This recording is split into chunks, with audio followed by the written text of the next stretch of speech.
उस पर ध्यान किया तो इतना सारा वाइब्रेशन, कुछ नहीं, आंखें बंद की, दोनों हाथ को परोया और श्वास ली और श्वास छोड़ी। इसमें इतना बड़ा ध्यान लग गया कि कोई गुरु अपनी कृपा बरसा रहा हो, ऐसा इतना अच्छा ध्यान हुआ। तो ये कोई चमत्कार से कम नहीं है।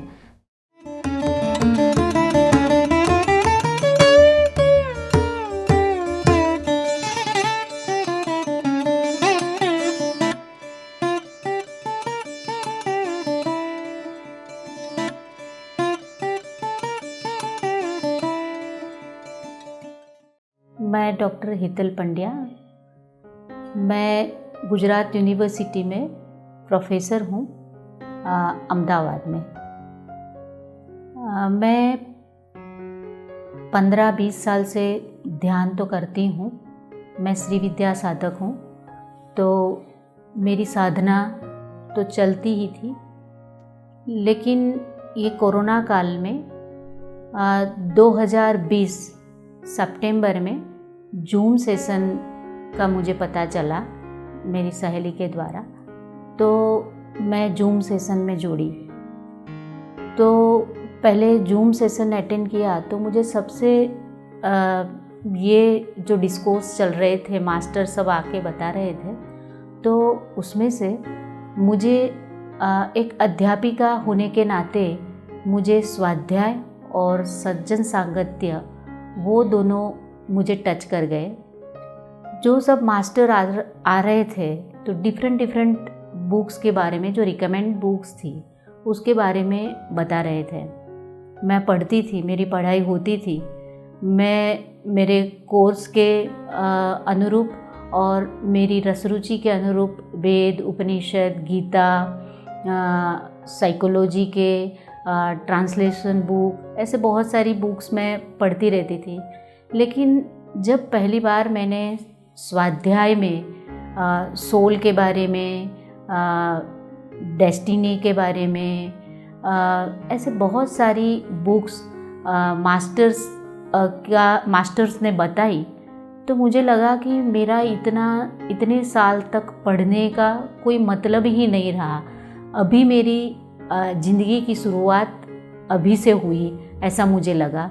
और मुझे इतना स्पर्श कर गया कि जूम सेशन के बाद मैं सब वो बुक्स की PDF डाउनलोड करनी या अमेज़ोन से मंगाना और फिर पढ़ना, मेरा पूरा डे टू डे लाइफ में इतना परिवर्तन आ गया। फिर ये बुक्स पढ़ते पढ़ते दूसरा मुझे ये लगा कि ये वेजिटेरियन बनने की बात, वेजिटेरियन होने की बात, गुजरात में ऐसे तो शाकाहारी ही है, प्योर वेज गुजरात में चल रहा है। लेकिन जो यंगस्टर है, जो मॉडर्न लाइफ को आजकल अपना रहे हैं, तो उसमें थोड़ा बहुत ऐसा कुछ आ जाता है। तो ये सोसाइटी के लिए मुझे बहुत अच्छा लगा कि ये मैसेज गुजरात में स्प्रेड होना चाहिए कि आप शाकाहारी बनो।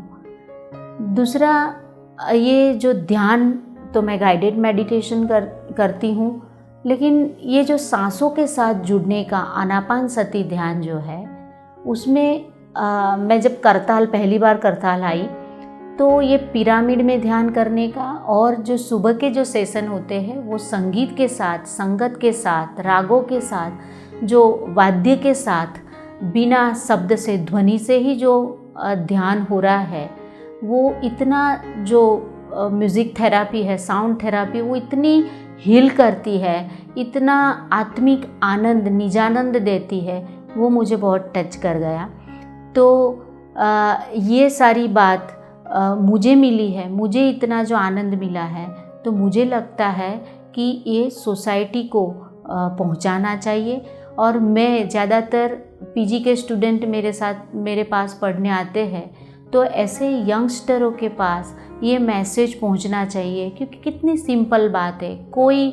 कोई आगे इतना ज़्यादा ब्रीफ नहीं, सांसों के साथ जोड़ना है, सांसों के साथ जुड़ना है, सांस ही गुरु है। ये सब बात सुन के ये यंगस्टर है, ये बात सब एकदम इजी एक्सेप्ट कर लेंगे। दूसरी बात, पितामह पत्री जी को उनके सब ऑनलाइन देखा, सब मास्टर से सुना, तो वो सब मास्टर को एक्सेप्ट करते हैं। सब मास्टरों की बात जो है वो स्वाध्याय में बुक्स के द्वारा भी, जैसे ओशो है, ऐसे सब मास्टरों की बात एक्सेप्ट करके वो सब मास्टर बताते भी हैं। तो कलयुग में सबको स्वीकारना, सबकी बात को ध्यान में लेना, सबको सुनना, एक कितनी बड़ी बात है, एक कितना बड़ा मैसेज है। तो ये मैसेज सोसाइटी में जाना चाहिए, ये भी मुझे बहुत स्पर्श कर गया। यहाँ पिरामिड में ध्यान करना, ये डायमेंशन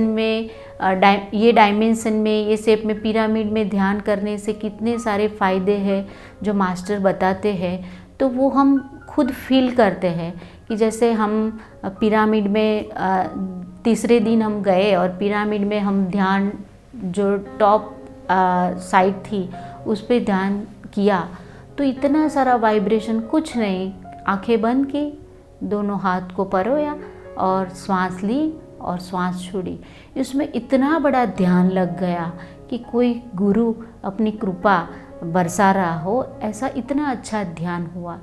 तो ये कोई चमत्कार से कम नहीं है। तो ये सब जब हमने फील किया, ये सब मैंने खास करके फील किया, तो मुझे बहुत अच्छा लगा।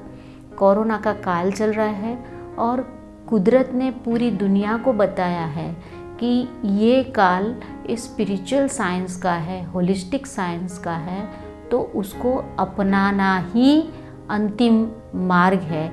और मुझे लगा कि ये अंतिम ध्येय में, जीवन का जो अंतिम ध्येय है, वहाँ हम जुड़े हैं।